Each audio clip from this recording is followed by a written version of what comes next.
Hello there fellow Palians, Queenbee here with a quick tips, tricks tutorial and guide on the cozy new MMO life sim Palia from Singularity 6, where you can hunt, fish, farm, craft, forage, mine and cook and much more alone or with friends. I'm not afraid to admit that I've become a little bit addicted to this game and the chilled Palian life, but there are a few things that I wish I'd known before I began and I'm going to share them with you now. First, a few handy tips about your inventory, which can be accessed by pressing I. As with many games, you can access more than just your inventory here. Check out the tabs along the top for more options such as quests, relationships and so on. A handy tip here is that you can move your tools around to a setup that works best for you. In the bottom right, you'll also see your skill levels, and if you hover over these, you'll see the character associated with each skill. The maps can be accessed by pressing M, and there are two maps for the game, Kilima and Bari Bay. The maps are interactive and there are a few handy features that you should be aware of. Firstly, you can drop waypoints on the map using your middle mouse. You can drop the point either on an area of the map or use the function to mark a character. Not only will this show on the map, but also on your compass at the top of your screen. If you're a party member, you'll also see the other party members on the map, and tasks are also shown on the map. For example, here we have to speak to a character and they are highlighted in yellow. Finally, there is a fast travel home option which is accessible from the map. Note that this does have a 30-minute cooldown, but it is very useful, especially if you're, say, on the beach in Bari Bay with a full inventory and want to save time running home.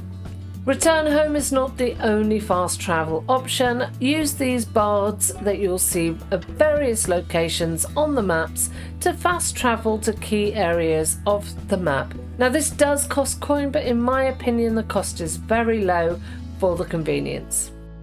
Next, let's look at focus points. There's no food, water and health bars in Palia. In fact, you can't take health damage at all. Instead, you have focus and focus points. In Palia, there are various skills: cooking, mining, foraging, fishing, crafting and farming.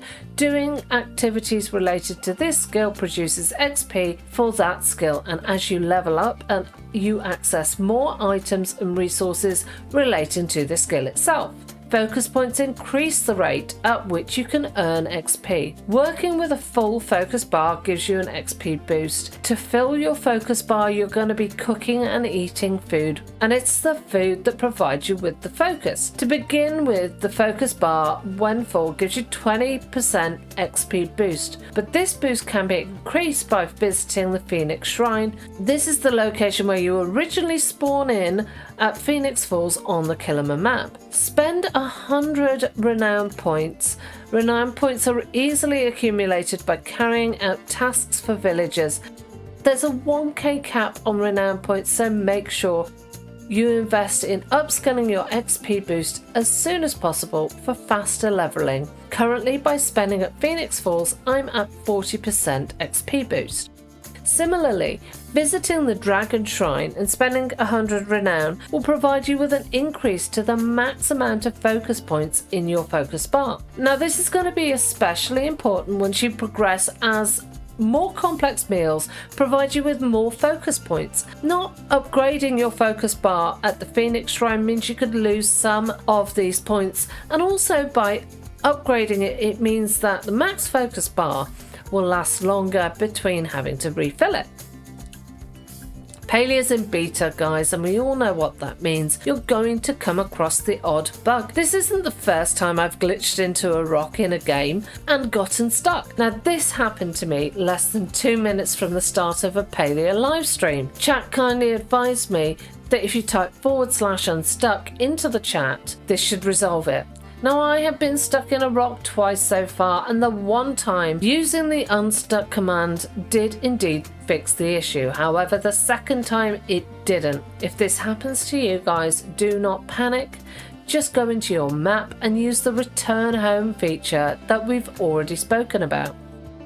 There's so much furniture you can craft for your home, and you will need to meet and speak with Tish of the furniture store before crafting furniture. The really great mechanic when it comes to crafting furniture in Palia is that each item you craft for the first time will give you the ability to unlock the choice of one new item of furniture from a choice of 3. Hence, the act of crafting new furniture actually expands your knowledge of the furniture you can craft.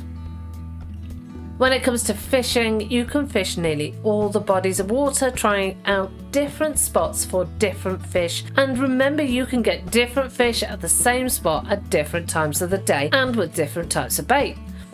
Look for the circles of bubbles. This is an indication that there's a star quality fish there. You have to aim inside the bubbles for a chance of catching it. Not only can these be sold or used for cooking, but you can also place the star quality fish in aquariums in your home. While you can sell your fish, I'd highly recommend that you cook it up into grilled fish.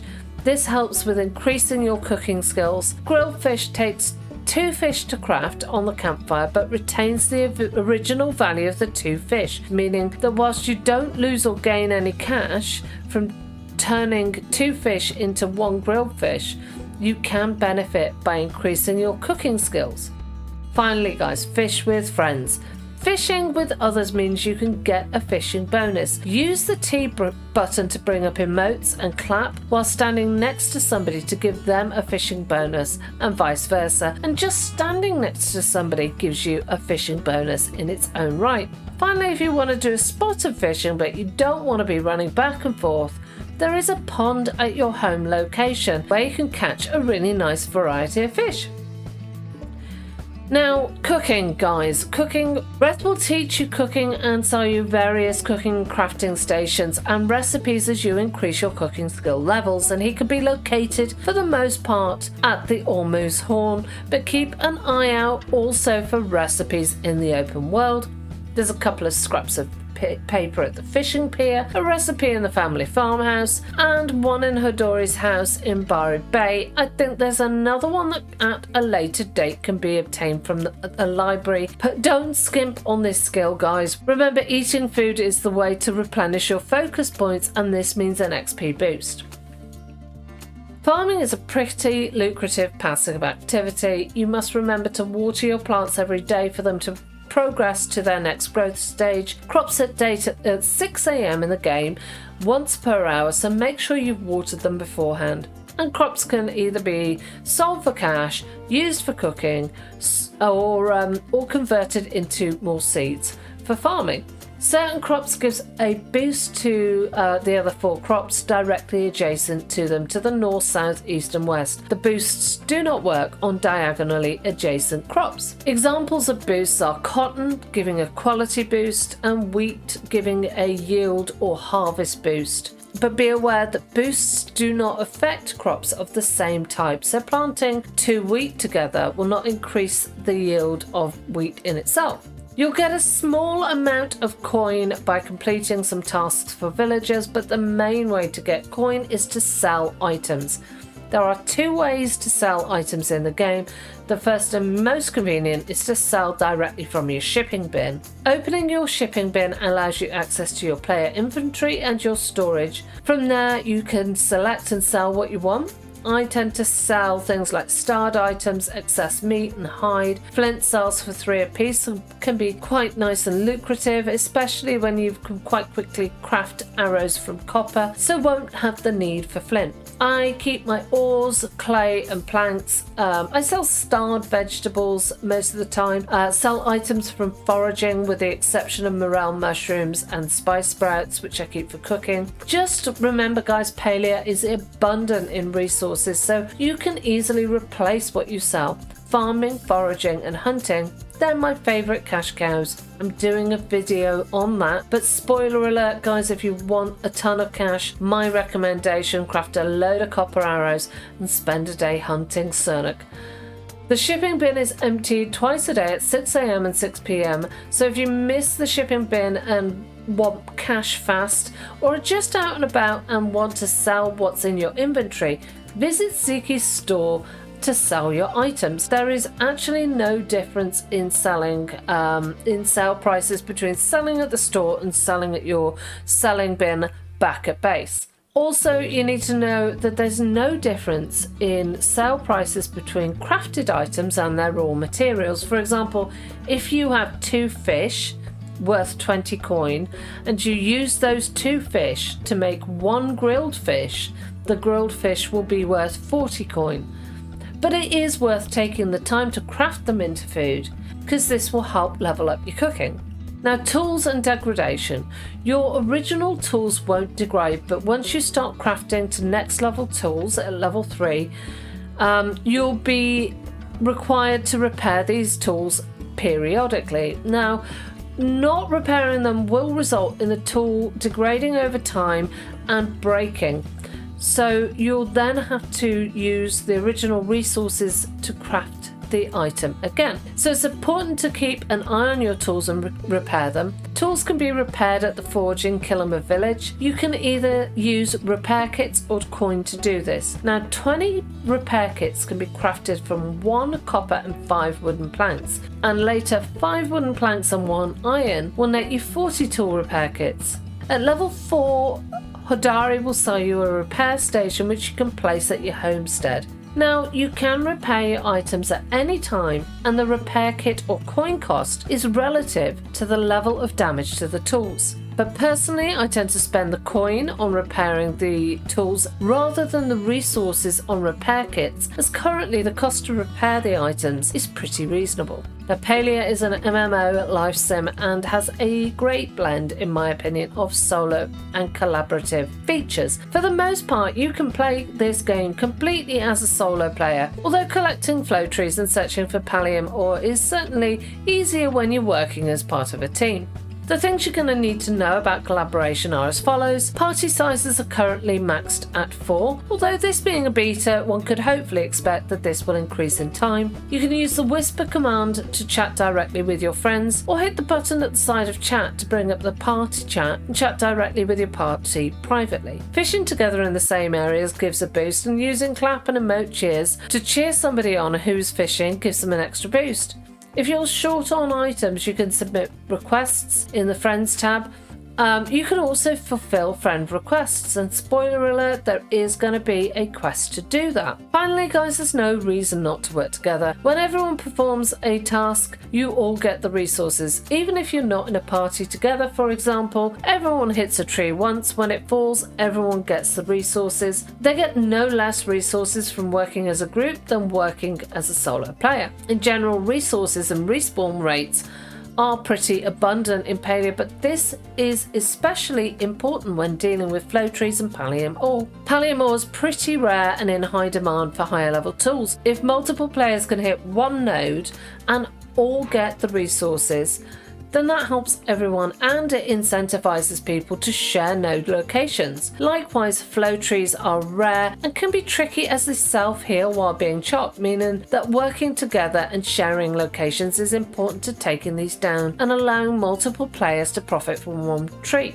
Relationships. Now, no game, guys, inspired partially by Stardew Valley, would be complete without villager relationships.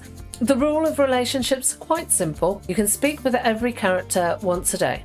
This does not include conversations that are task related or quest related, or when you've leveled up, so be sure to also have a general chat. Talking to characters will encourage them to open up and tell you what gift they want. Now, you can give them one of the same type of gift per week, but over time and as you level up in relations, you'll learn a maximum of 4 gifts per week that they want. However, there are not 4 days in a week. There are more days in a week than 4. So you don't learn every single gift that they would potentially like, and you'll want to experiment with items to learn more about their likes and their dislikes. So make sure to try gifting them random items. If they don't like them, you get the item back with absolutely no debuff to your relationship, and you can immediately start giving them something else. So there's no reason not to experiment. You don't want to overlook relationship building, guys. I would just say, I'm not going to spoil it, but there is a request that requires you to be level 4 with a character. You can check the level of your relationships finally and find out what gifts they want by pressing L on the keyboard to bring up your relationships interface. Now on to controls. Now there is no gamepad support, that's the first thing we need to say. Right now, no gamepad support that's easily worked around, so you'll essentially be wanting to play with a keyboard and mouse. There are tons of controls, guys, and you want to go into your settings and have a proper whiz through them. Have a good old look, but for now I'm just going to mention the really useful ones that I think you're going to want to immediately know about. Press R. It accesses your tool wheel. X puts away tools and also cancels climbing tasks. So if you've accidentally jumped on a wall and are climbing it and don't know how to jump down, just press X and you'll fall to the floor. T accesses emotes, so you can clap for people who are fishing, wave to people who are coming over to you, so on and so forth. Double tap spacebar to jump and then glide with your glider. H accesses the housing menu, and control accesses the building grid, so you can actually, if you've placed an item and you want to pick it up and move it, you can then press G. Access your camera by pressing K. Press this icon to reverse the camera to take a cheeky little selfie pic. Finally, who doesn't love auto run? And you can auto run in Palia by pressing /.